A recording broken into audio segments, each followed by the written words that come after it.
акмал ҳамчун духтур одаме мебошад ки ҳама рӯза бо гирифторони бемории covid-19 дар алоқа аст. ӯ беморонро аз муоинаи рентгенӣ мегузаронад ва онҳо оиди бемориашон рӯ ба рӯ суҳбат менамояд.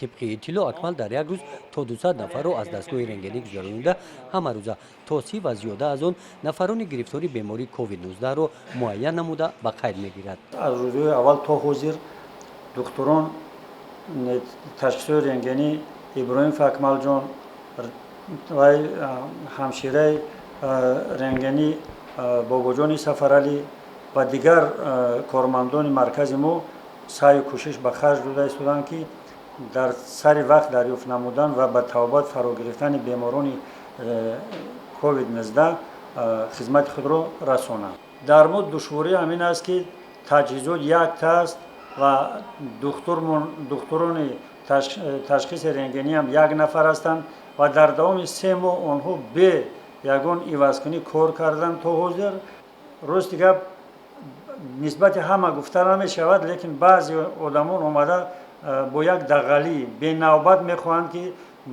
санҷиш бигзаронанд, ба ҳар роҳе ки мехоҳанд ба духтурон таъсир мерасонанд. илтимос агар ҳангоми муроҷиат ҳар як корманди мо дар ҳаминҷо аз ҷону дил хизмат карда истоданд, новобаста ба оне ки онҳо худашон чӣ сироятёбӣ доранд. дар ноҳияи восеи ин дастгоҳи рентгенӣ ягона мебошад. бо муроҷиати беморон аз меъёр зиёд кор фармуда мешавад. баъзан ҳолатҳо мешавад ки дастгоҳ вайрон шуда аз кор мемонад ё ин ки таъмир талаб мешавад. дар чунин вазъият кори ин духтурон душвор мегардад. дар давоми ҳамин 3 моҳ дар ҳақиқат як 2 маротиба аз кор баромад ва мо онҳоро худамон бо қувваи худамон таъмир кардем. чӣ ки ба ҳамагон маълум аст, таъмири ин асбоб, ин таҷҳизот беҳад гарон меафтад. фитаҳои рентгенӣ ҳам ниҳоят гарон ҳастанд, лекин мо барои ба халқи худмон хизмат кардан онҳоро бо ҳар роҳе ки набошад оварда хизмати халқро карда истодем. шумо дар масъалаи таъмир дар чӣ дард хӯред? яке вайрон шид нохостафар ба мо дар вақти таъмир мақсад маблағ лозим асос рости гап. дар марказ ҳамроҳи акмал 3 нафар кор мекунанд. covid-19 ба онҳо ҳам гузашт. 2 нафари духтурон гирифтори ин беморӣ шуданд. баъзе беморонро дида аз кор дур нашуда онҳо табобат гирифтанд. доруҳоро барои табобат аз дорухона бо маблағи худ хариданд. то ҳол изи сӯзандору аз дастони Саймурод гум нашудааст. бале, мо дар ҳолати кори худ ба ҳамин касал дучор шудем. табобат гирифтем, нигоҳ накарда ба ҳамин ба бемории худ мо хизмат расонда шудем. ҳозирам дар ҷои кор мо доруро истеъмол мекунем, дору мерезем, хизмати мардум карда истодем. доруро чӣ хел дастрас мекунем? доруро аз аптек харид мекунем ба маблағи худ. дар маркази зидди бемории сил барои беморон шароитҳои мусоид фароҳам оварданд.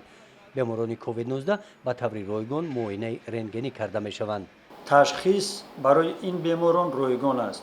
дар давоми ин 3 моҳе ки гузаштааст, мо қариб ба 4500 нафар одаме ки хизмат расондем ва дар натиҷаи ташхис дар онҳо илтиҳоби шуш муайян кардем, онҳо ройгон хизмат расонда шуданд. баъди он ки бемории covid-19 тасдиқ гардид, кори духтурони ин марказ анҷом меёбад. бо роҳхати ин марказ бемор назди духтури сироятшинос фиристонида мешавад. ин шуъбаи сироятшиносӣ беморхонаи марказии ноҳияи восеъ аст. инҷо беморони гирифторони covid-19 бистарӣ намешаванд. оиди табобати беморӣ духтури мутахассис ба онҳо маслиҳат медиҳад. covid-19 на танҳо бемории шадиди сироятӣ худшон муаррифӣ мекунад, ҳамчун ба дигар шахсоне ки дигар бемориҳо доранд, аз он ҷумла бемориҳои қанд, фишорбаландӣ, бемориҳои дил ба ҳама аҳамиёт таъсири худро мерасонанд. касе ки ин гуна бемориҳоро дорад, дар ин ҳол ҷараёни бемории ҳамин covid-19 вазнинтар мегузарад. ба мо муроҷиат мекунанд мувофиқи дастурамали вазорати тандурустии ҷумҳурии Тоҷикистон аз 20 майи 2020 сол ба ин гуна беморон табобати махсус гузаронида мешавад. духтурони шуъбаи сироятшиносӣ бо дигар шуъбаҳои беморхона алоқа доранд. онҳо гирифторони covid-19-ро пайдо карда аз байни дигар беморон ҷудо менамоянд.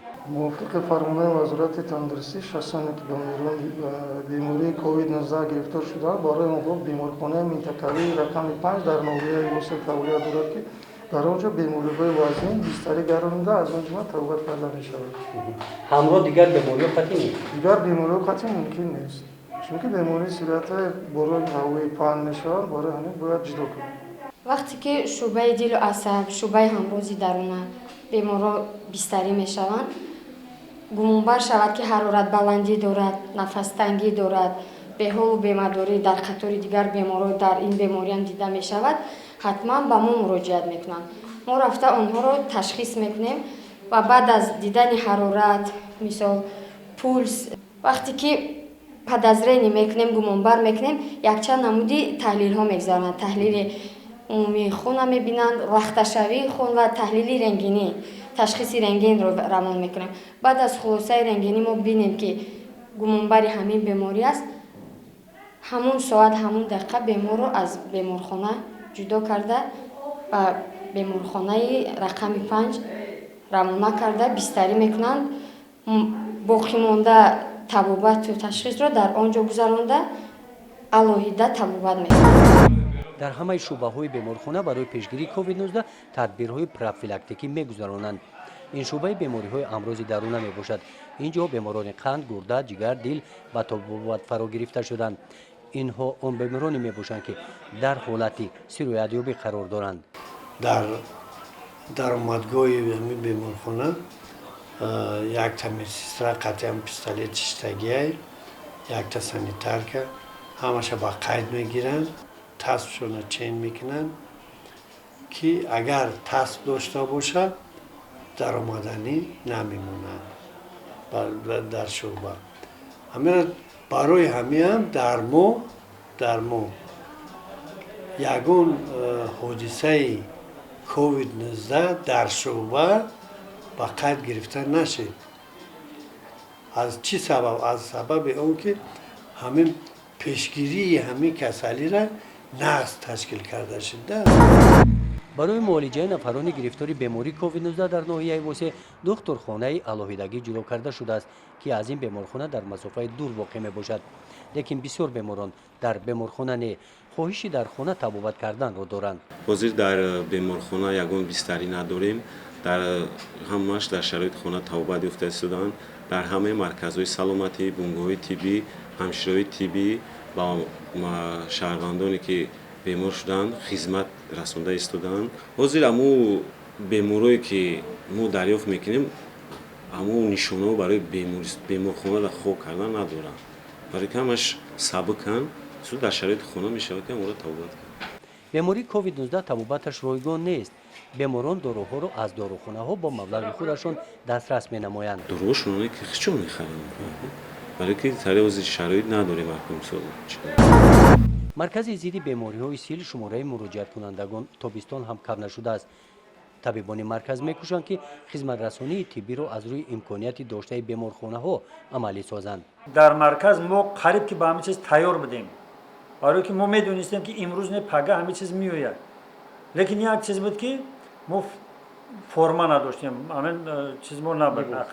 сар либосе ки барои истифодабарӣ буд, ҳамин чиз мо камтар буд.